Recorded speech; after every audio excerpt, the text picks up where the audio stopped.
Welcome to the first ever episode of Living After Faith. And I'm Rich Lyons. I'm your host, and eventually we'll have guests and things. But today I just want to explain what Living After Faith is all about. For those of you who know me, you've watched Facebook. One of the things I hear all the time on my Facebook is people saying, "Gee, Rich, you sound like you're having such a wonderful time. Life is so happy for you. How are you so happy?" Those kind of things. And I am happy. Life is wonderful. In fact, life's more wonderful than I ever thought it would be. Life is just fantastic for me. I'm in love with a wonderful woman. I am at a place in life that I live in a beautiful city. Seattle is beautiful. There's tons of stuff to do. We don't have a lot of stuff, but stuff's not what makes you happy. It's experiences. It's day to day. Every day we try to have an adventure of some sort. And life is just wonderful. And you think, well, so what? If you'd known me 5, 6, 7, 10 years ago, you'd have seen a different picture. If you'd known me 3 years ago, it wouldn't have been so beautiful. Life was pretty tough. And that's what living after faith is all about. How do you get from the place that religion leaves you in and get to a place where life is wonderful, where you can wake up in the morning excited that it's another day and know that by the time this day is a few hours in, I'm going to be doing something that I love and with people that I love and with people that love me. And know that those things aren't built on conditions, that those things are not out there at a price. And if you've ever been in much of a religious setup, you probably know what I'm talking about.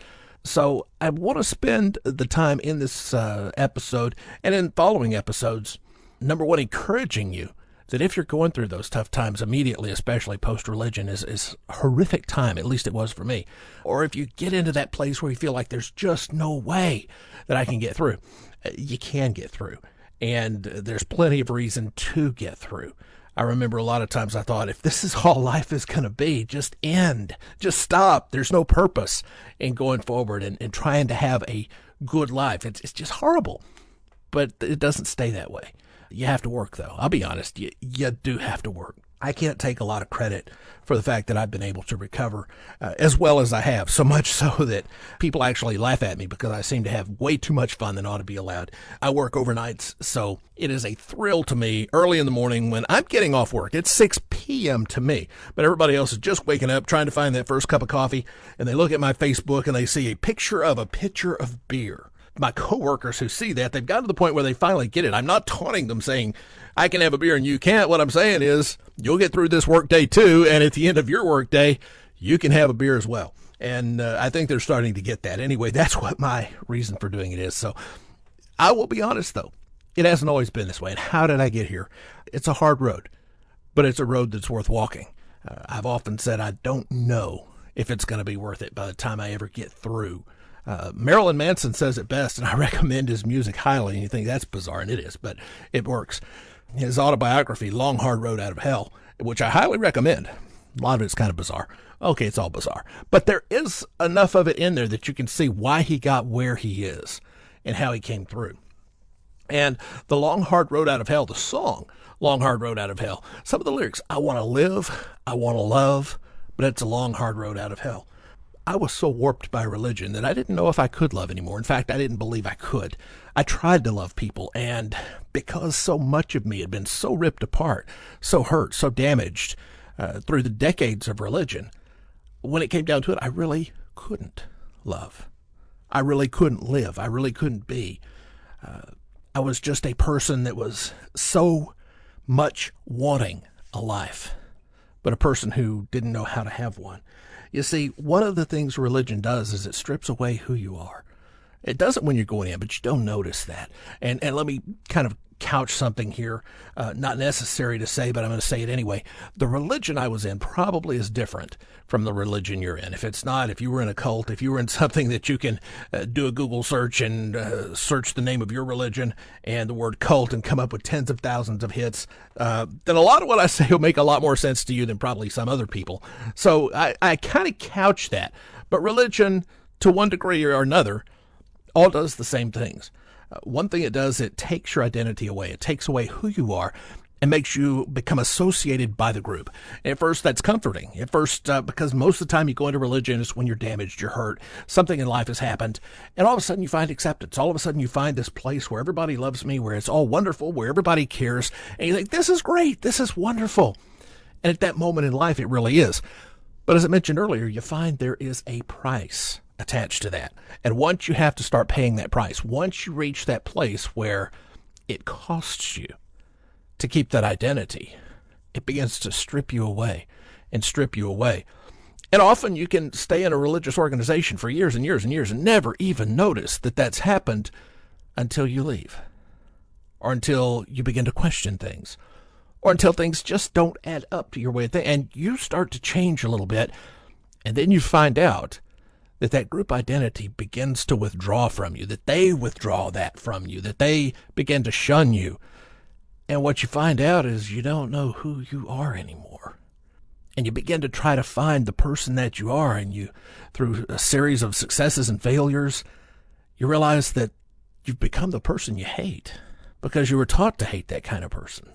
I remember the first time I looked into the mirror and admitted to myself I was an atheist, that I could no longer believe in a creator, that I could no longer believe in a loving God, that I could no longer believe in a God at all. And I'll explain how I reached that in a little bit. But I remember looking in the mirror and saying, that's as bad as a human gets. You've done it, Rich. You've become the worst a human being can be. Are you happy with what you're looking at? Because that's as bad as you can get. It's as bad as anyone can get. And it was weeks. It was maybe, I don't know how long I had that opinion of myself. I remember waking up hating the man that woke up.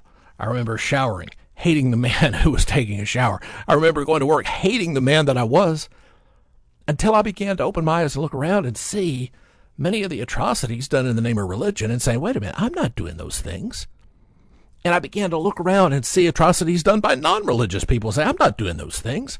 What was the worst I did? The worst thing I did is go home and drink a little bit too much and pass out on the floor occasionally, but that was it. That's pretty much a victimless crime. The floor recovered much quicker than I did. So it was not where's the horror? Where's the evil in that? I began to look at other things and realize I actually do some things well. As I began to look at who I am and who I'd become, it takes time, though, and you have to give yourself that time. Once you begin to realize there are things I do well, and then realize I'm not this great, horrible, evil person, well, then I began to look at what does it mean to be an atheist? At first I was like, it doesn't need to be an organization, doesn't need to be anything. And I still kind of agree with that, but not a lot, because there are people out there who need the help of that community. When you leave a church, you leave community. When you leave religion, you leave a place, an experience, a part of your life, and you need that part of your life. Although you can't get it through God because you no longer can believe in a God. You no longer can believe that those things are the way that they were. One of the things that helped me come to the place that I am, where I can be happy with who I am and love the guy that I am, I really do. Not everybody loves me, I know that, but enough people do love me that I realize I can't be that bad of a guy. And one of the reasons that I can be comfortable with myself is I had to get help. I know it's hard. You say, I don't want to go to counseling. I didn't either until I was kind of fortunate. I was dating a girl who really wasn't a good match. She was very Christian, very into her faith and everything, and was beginning to discover that though I had been a preacher, I was no longer anything that you could call Christian. Not that I was doing evil, horrible things. I was not. But I obviously was not a believer, obviously did not love God.